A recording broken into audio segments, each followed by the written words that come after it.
हिमाचल प्रदेश में बारिश कहर बनकर बरस रही है और कई लोगों की जान चली गई है, जबकि दर्जनों लोग लापता है। वहीं कांग्रेस ने इन आपदाओं को लेकर मुख्यमंत्री पर निशाना साधा है और मुख्यमंत्री पर इन आपदाओं से निपटने के बजाय चुनावी रैलियों में मस्त रहने के आरोप लगाए हैं। विक्रमादित्य सिंह ने कहा कि मुख्यमंत्री अपनी चुनाव रैलियों में मस्त हैं और प्रदेश में भारी बारिश के चलते लोग जगह जगह हादसों का शिकार हो रहे हैं। उन्होंने कहा कि प्रदेश में भारी बारिश के चलते जनजीवन अस्त व्यस्त हो गया है, सड़कें अवरुद्ध हो गई है, पर सरकार को इसकी कोई चिंता नहीं है। ऐसे समय में जहां मुख्यमंत्री को अधिकारियों से बैठक कर राहत बचाव कार्य करना चाहिए, वहीं उसके बजाय सिरमौर में चुनावी रैली में पहुंचे हुए हैं। सुप्रीम कोर्ट की जो टिप्पणी आई है उसको लेकर किस तरह से देखते हैं आप? नंबर 2, ये जो पब्लिक सर्विस कमीशन की चेयरपर्सन को लेकर जो शपथ ग्रहण समारोह को टाला गया है, उसको क्या इस तरह से देखते हैं कि ये गलत उपयोग करना है? वो भी सरकार को आने वाले समय में उस चीज को तय करने की आवश्यकता है, मगर जहां पर हमारे दबे लोग हैं उनको राहत देना भी सरकार का दायित्व बनता है। और वीरभद्र सिंह सरकार में पहली सरकार थी जिन्होंने 2006 या 7 में जो है वो सत्ता राष्ट्रीय महिला करते हैं। विक्रमादित्य सिंह जी लोक सेवा आयोग की नियुक्ति को लेकर प्रदेश के मुख्यमंत्री ने कहा है कि कांग्रेस को पूछकर फैसले नहीं लेंगे। दूसरी बात ये कि जिनको अध्यक्ष नियुक्त किया, सरकार ने पहली सरकार थी जिन्होंने 2006 या 7 में जो है विपक्ष के दबाव में आकर कांग्रेस ने इस तरह से। अब दबाव तो मुख्यमंत्री जी के ऊपर किसका है, वो तो मुख्यमंत्री जी खुद ही उस बात का स्पष्टीकरण दे सकते हैं, पर उनके कंधे बहुत दबे। गवर्नेंस जो होती है, गवर्नेंस का मुख्य उद्देश्य होता है कि क्वालिटी, चाहे हेल्थ केयर है चाहे एजुकेशन है।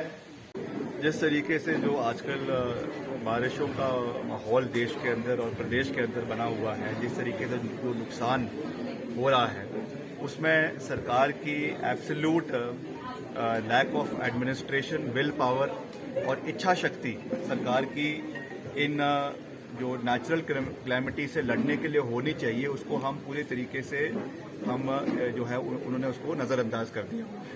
जिस तरीके से राजनीतिक माहौल प्रदेश के अंदर बना हुआ है, मैं समझता हूँ सरकार की प्रायोरिटीज जो है वो केवल चुनावी रैलियां करना है, केवल जो है चुनाव जीतना है। मगर जो नेचुरल क्लैमिटीज आज प्रदेश के अंदर हो रही है, उसमें जिस तरीके से जो मीटिंग्स मुख्यमंत्री जी को या सरकार को करनी चाहिए थी, अपने डिस्ट्रिक्ट एडमिनिस्ट्रेशन के साथ बात करनी चाहिए थी। आज करीबन 4 जिलों में येलो अलर्ट घोषित हुआ है। कांगड़ा जिला के अंदर, सिरमौर जिला के अंदर, शिमला के अंदर और मंडी के अंदर और ट्राइबल एरियाज कुछ एरियाज में। उसके बावजूद मुख्यमंत्री जी जो है वो चुनावी रैली के लिए पौंटा साहब गए हुए हैं, सिरमौर गए हुए हैं। ये बहुत दुर्भाग्यपूर्ण है। हमको केवल हर चीज में राजनीतिक दृष्टिकोण से ही कार्य नहीं करना चाहिए। इस चीज का हमको ख्याल रखना चाहिए कि प्रदेश की जनता की वेलबींग, उनकी सुरक्षा और उनकी सेफ्टी सरकार का दायित्व बनता है, जिसको सरकार करने में पूरी तरीके से विफल रही है।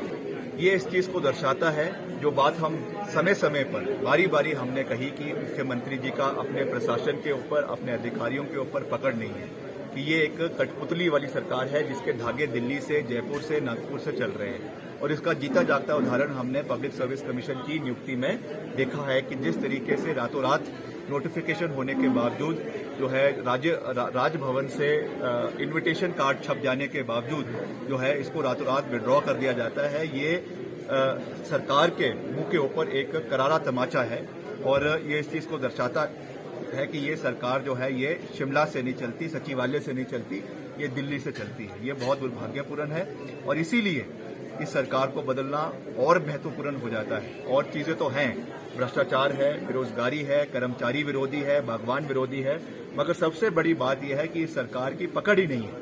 और जिस सरकार की अपने प्रशासन के ऊपर पकड़ ही ना हो, ऐसी सरकार को प्रदेश से उखाड़ फेंकना जितनी जल्दी हो सके ये बहुत जरूरी है और ये हम इस विधानसभा चुनावों में कर रहेंगे। सर, सरकार